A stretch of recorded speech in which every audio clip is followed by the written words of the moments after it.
नमस्कार, बबीता की बातें में आपका स्वागत है। चलिए आज हम ये जानते हैं कि राम से बड़ा राम का नाम क्यों है। इसके पीछे एक कहानी है। राम दरबार में हनुमान जी महाराज श्री राम जी की सेवा में तल्लीन थे और उसी वक्त गुरु वशिष्ठ जी आते हैं, लेकिन हनुमान जी ने उनका अभिवादन नहीं किया। गुरु वशिष्ठ के आने का उनको ध्यान ही नहीं रहा। सबने उठकर उनका अभिवादन किया, लेकिन हनुमान जी नहीं कर पाए। वशिष्ठ जी नाराज हो गए और उन्होंने राम जी से कहा कि राम, गुरु का भले दरबार में अभिवादन न कर अपमान करने पर क्या सजा होनी चाहिए। श्री राम जी ने कहा, गुरुवर आप ही बताएं। वशिष्ठ मुनि ने कहा, मृत्युदंड। श्री राम जी कहते हैं, स्वीकार है प्रभु। श्री राम जी ने यह भी कहा, गुरुदेव आप ही बताइए यह अपराध किसने किया है। वशिष्ठ जी कहते हैं, बता दूंगा, पर राम वो तुम्हारा इतना प्रिय है कि तुम अपने आप को सजा तो दे दोगे पर उसको नहीं दे पाओगे।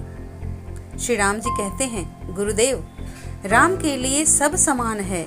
मैंने सीता जैसी पत्नी का सहर्ष त्याग धर्म के लिए कर दिया, फिर भी आप संशय कर रहे हैं। वशिष्ठ जी कहते हैं, नहीं राम, मुझे तुम्हारे ऊपर कोई संशय नहीं है, पर मुझे दंड के परिपूर्ण होने पर संशय है। अतः यदि तुम यह विश्वास दिलाते हो कि तुम स्वयं उसे मृत्यु दंड अपने अमोघ बाण से दोगे, तो ही मैं बताऊंगा कि अपराधी कौन है और उसका अपराध क्या है। श्री राम जी ने पुनः अपना संकल्प व्यक्त किया और बोला, बताइए प्रभु। तब वशिष्ठ जी ने बताया कि यह अपराध हनुमान जी ने किया है। हनुमान जी ने भी ये स्वीकार कर लिया। तब दरबार में राम जी ने ये घोषणा की कि कल सायंकाल सरयू के तट पर हनुमान जी को मैं स्वयं अपने अमोघ बाण से मृत्यु दंड दूंगा।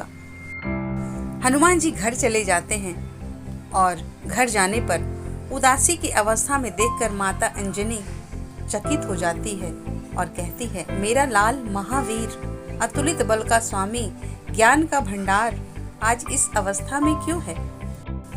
माता के बार बार पूछने पर भी जब हनुमान जी चुप रहते हैं तो माता अपने दूध का वास्ता देकर पूछती है।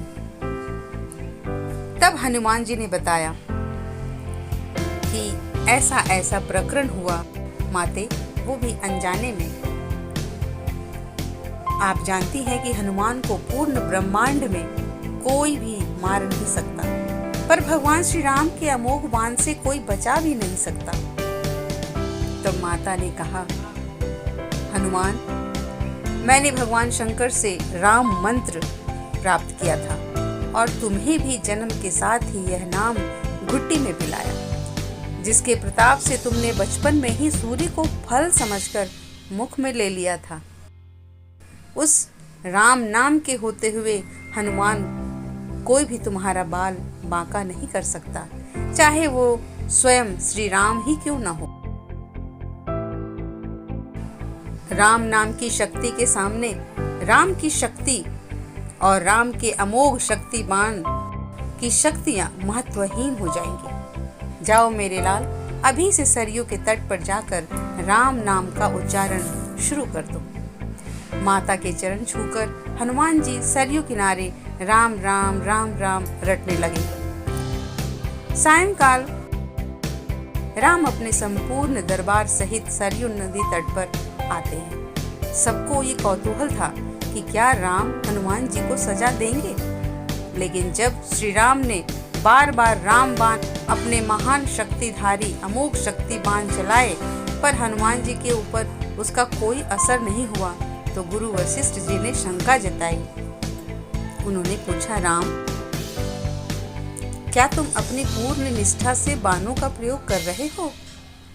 तब श्री राम ने कहा, हाँ गुरुदेव, मैं गुरु के प्रति अपराध की सजा देने को अपना बाण चला रहा हूँ। उसमें किसी भी प्रकार की चतुराई करके कैसे वही अपराध कर सकता हूँ? तो वशिष्ठ जी कहते हैं, फिर तुम्हारे बाण अपना कार्य क्यों नहीं कर रहे? श्री राम जी कहते हैं, गुरुदेव, हनुमान राम राम राम की अखंड रट लगाए हुए हैं। मेरी शक्तियों का अस्तित्व राम नाम के प्रताप के समक्ष महत्वहीन हो रहा है। इसमें मेरा कोई भी प्रयास सफल नहीं हो पा रहा। आप ही बताएं गुरुवर, मैं क्या करूं? गुरुदेव कहते हैं, हे राम, आज से मैं तुम्हारे साथ तुम्हारे दरबार को त्याग कर अपने आश्रम जा रहा हूँ, जहाँ राम नाम का निरंतर जाप करूँगा। जाते जाते गुरुदेव वशिष्ठ ये घोषणा करते हैं, हे राम, मैं जानकर मानकर यह घोषणा कर रहा हूँ कि स्वयं राम से राम का नाम बड़ा है। राम नाम महा अमोघ शक्ति का सागर है। जो कोई जपेगा, लिखेगा, मनन करेगा, उसकी लोक कामना पूर्ति होते हुए भी वो मोक्ष का भागी होगा। मैंने सारे मंत्रों की शक्तियों को राम नाम के समक्ष न्यूनतर माना है। तभी से राम से बड़ा राम का नाम माना जाता है। वो पत्थर भी तैर जाते हैं जिन पर श्री राम का नाम लिखा रहता है। जय श्री राम, जय श्री राम, मेरे प्रभु, मेरे श्री राम, जय श्री राम।